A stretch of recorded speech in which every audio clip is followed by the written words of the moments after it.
சரவடி சரத்பாலா அவர்களே, அதுபோல இந்த நிகழ்ச்சியிலே கலந்து கொண்டிருக்கின்ற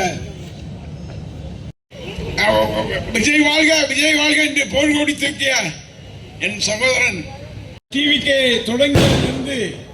தொடங்குவதற்கு முன்னிலிருந்து சொன்னால் மதசார்பற்ற கூட்டணி என்பது கூட்டணி திராவிட முன்னேற்ற கழகம், மார்க்சிஸ்ட் கம்யூனிஸ்ட், இந்திய கம்யூனிஸ்ட், விடுதலை சிறுத்தை, அதுபோல இந்திய தேசிய காங்கிரஸ், மனிதநேய மக்கள் கட்சி, மதிமுக, இந்திய யூனியன் முஸ்லீம் லீக், அத்தனை கட்சிகளும் சேர்ந்து போட்டிட்டாங்க. காங்கிரஸ்ல ஒரு 5 பேர் ஜெயிச்சான். எப்படி ஜெயிச்சான்? 5 பேர் ஜெயிச்சான். எத்தனை பேர்? 27 வேட்பாளர் நிறுத்தி 5 பேர் ஜெயிச்சான். இன்னைக்கு நம்ம அந்த நடிகரை பற்றி பேசுறதை விட இந்த துரோகிகளாக சென்றிருக்கின்ற காங்கிரஸ்காரர்களை நாம் எண்ணி பார்க்க வேண்டாமா? குறிப்பாக சொல்ல வேண்டும் என்று சொன்னால், எங்க தலைவர் ராகுல் காந்தியை கட்டி அணைச்சி பிரதர் அப்படின்னு சொன்ன போய் எவனும் சொல்லாம எந்த மாநிலத்திலும் சொல்லாதவர்களே அடுத்த பிரதமர் ராகுல் காந்தி தான் என்று உன்னை சொன்னார, அதை மறந்துட்டியா? நீ கோயம்புத்தூர்ல ஓடி வந்து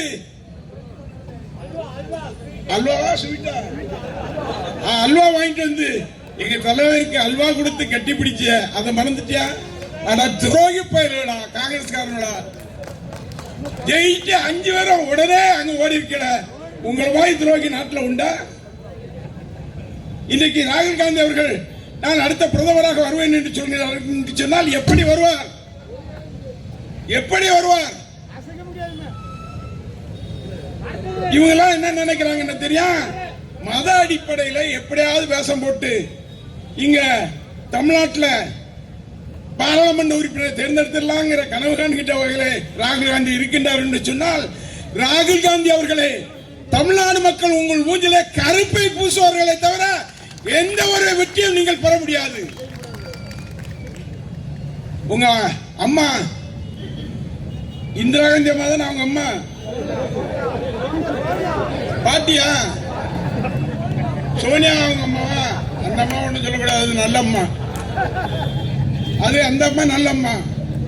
உங்க அம்மா உங்க பாட்டி இந்திரா காந்தி அம்மா அவர்களே சந்தித்த திராவிட முன்னேற்ற கழகம். எவ்வளவு பெரிய துரோகம் செய்தீங்க? 5 பேர் ஓடி போய் சேர்றீங்கன்னு சொன்னா, பொட்ட பயிர்களா இருந்தா நீங்க தேர்தல் நிற்கும் போதே உங்களோட கூட்டணி வைக்கலும் சொல்ல வேண்டியதானே? அதை விட்டுட்டு இங்க சேர்ந்து எங்களோட சேர்ந்து எங்க இயக்கத்தின் சகோதரர்கள் அத்தனை பேரும் கடுமாடுபட்டு உன்னை 5 பேரா ஜெயிக்க வச்சா ஓடி போய் சரியா? கேசி வேணுகோபால் கடவுளா? கேசிக்கு வேணுகோபால் சொல்கிறார், இங்கே நாங்கள் காங்கிரஸ் தான் ஆட்சி செய்வோம் என்ற வகையில் சொல்கின்றார். கேரளாவில் போய் முதலமைச்சர் வேணும் சோடங்கர், அவன் இங்க வந்து சொல்றான், டேய் திமுக பத்தி உனக்கு என்னடா தெரியும்? சோடங்கர், கேசி வேணுகோபால் உனக்கு என்னடா தெரியும்?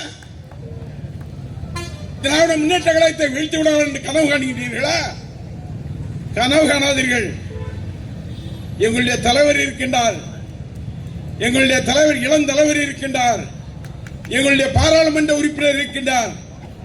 அந்த வகையில சொல்லணும்னா பீகார்ல போய் நம்முடைய முதலமைச்சர் அவர்கள் பிரச்சாரம் செய்தார். யாருக்கு? அன்றைய தேசஸ்வி வெற்றி பெற வேண்டும் என்ற வகையிலே அன்னைக்கு அங்கே பிரச்சாரம் செய்தார். அதுபோல அகிலேஷ் அவர்கள் வெற்றி பெற வேண்டும் என்ற வகையிலே உழைத்தார். இன்னைக்கு அகிலேஷ் யாதவ் யாரை ஆதரிக்கின்றார் என்று சொன்னால், நம்முடைய தலைவரை நேசிக்கிறார். தேசஸ்வி யாரை நேசிக்கிறார் என்று சொன்னால் நம்மளை நேசிக்கின்றார். வெஸ்ட் பெங்கால் இன்னைக்கு தோத்துட்டாங்க, மம்தா அம்மா தோத்துட்டாங்க. தோத்தாலும் சிங்கம் தான். அது அந்த அம்மா சிங்கம் தான். வா, பாராளுமன்ற தேர்தல் வருகின்ற போது நீ பிரதமர் என்று உன்னை தலை காட்ட முடியாத அளவுக்கு தமிழ்நாடு ஓட விரட்டுவோம் காங்கிரஸ் என்பதை நாங்கள் சுட்டிக்காட்ட கடமைப்பட்டிருக்கோம். ஏன் ஒருத்தன் புதுசா உழைச்சிருக்கான், எங்க இருந்தோ லாட்டரிக்காரன் உழைச்சிக்கிட்டு நம்ம தலைவரே இளந்தலைவரும் தொட்டு பார்க்கான். அட நாய, தொட்டு பார்க்கிறியா? யார தொட்டு பார்க்கிற? நீ இனிமேல் இது மாதிரி பேச ஆரம்பிச்சா இந்த தூத்துக்குடி மாவட்டத்திற்கு நீ வருகின்ற போது உன்னுடைய சட்டைகள் எல்லாம் கிழிக்கக்கூடிய சூழ்நிலை எங்களுடைய தொண்டர் ஏற்படுத்துவார். பேசு, அரசியல் பேசு, அரசியலை செய்ய. எங்களை குறை சொல்லு. நாங்க 1000 கொடுத்தோம் மகளிர் உரிமை தொகை, நாங்க 2000 தருவோம்னு சொன்னோம். நீ 2500 தர்றேன்னு சொன்னா அதை கொடு. இதை விட்டுட்டு எங்க தலைவரையும் இளந்தலைவரையும் தொட்டு பார்க்கிறாராம். என்ன தொட்டு பார்க்க? ஒரு காலமும் தொட்டு பார்க்க முடியாது. இன்றைக்கு நினைக்கின்றாய், பல்வேறு திட்டங்களை தீட்டி இருக்கின்றாய். பாராளுமன்றத்தில் எப்படியும் வந்து விடலாம் என்று கனவு காணுகின்றாய். பாராளுமன்றம் அல்ல, நகராட்சி தேர்தலில் கூட நீ வர முடியாது. இன்னைக்கு சொல்றான் திருச்சியில இடைத்தேர்தல் வருது. திருச்சியில இடைத்தேர்தல் வருகின்றது சொன்னால் நாங்க எங்க மாவட்டத்திலிருந்து தீர்மானம் போட்டிருக்கோம். எங்க மாவட்ட கழகத்திலிருந்து தீர்மானம் போட்டிருக்கின்றோம். எங்களுடைய கழக தலைவராக இருக்கின்ற நாங்கள் உயிராக நேசிக்கின்ற எங்களுடைய தலைவர் தளபதி தான் நாங்கள் போட்டியிட வேண்டும் என்ற தீர்மானத்தை போட்டிருக்கின்றோம். எங்களுடைய தளபதி போட்டியிட்டார் என்று சொன்னால் இங்க தூத்துக்குடியிலிருந்து ஊர்வலமாக சென்று 5000 பேர் மொத்தமா போவோம் அங்க திருச்சிக்கு. நீ யாரு வேணாலும் வா, எவன் வேணாலும் வந்து போட்டு பார்ப்போம். உன்னை 1 லட்சம் வாக்கு வித்தியாசத்தில் நாங்கள் வெற்றி பெறுவதற்கான நிலைகளை உருவாக்குவோம். 4 மாசம் நடக்க போகுது. இந்த ஆட்சி 4 மாசமா 6 மாசமா தெரியல. எப்படியாவது திமுகவை விழித்து விடார் என்று கனவு காணுகின்றார். திமுகவை எந்த கும்பனாலும் அசைத்து பார்க்க முடியாது என்பதை இன்றைக்கு சொல்கிறேன். நான் இன்னைக்கா சொல்றேன். தேர்தல் வருவதற்கு முன்னால மேடையில் என்ன சொன்னேன்? மேடையில் என்ன சொன்னேன்? திருச்செந்தூர் தொகுதியை எந்த கும்பனாலும் தொட்டு பார்க்க முடியாது என்று சொன்னா இல்லையா? யாருனாலும் திராவிட முன்னேற்ற கழகம் வெற்றி பெறும் என்று சொன்னேனா இல்லையா? அந்த வகையில் எங்களுடைய கழகத்தினுடைய தலைவரும் இளம் தலைவர் அவர்கள் என்ன உத்தரவிடுகின்றார்களோ அந்த உத்தரவேற்று எந்த திட்டத்தையும் நிறைவேற்றுவதற்கு நாங்கள் தயாராக இருக்கின்றோம். களம் காண்போம். வர இருக்கின்ற காலத்திலே காங்கிரஸ் என்ற இயக்கம் தமிழகத்தில் இல்லை என்ற நிலையை உருவாக்கின்ற வகையிலே நாம் எல்லாம் உழைப்போம், வெற்றி பெறுவோம். நன்றி, வணக்கம்.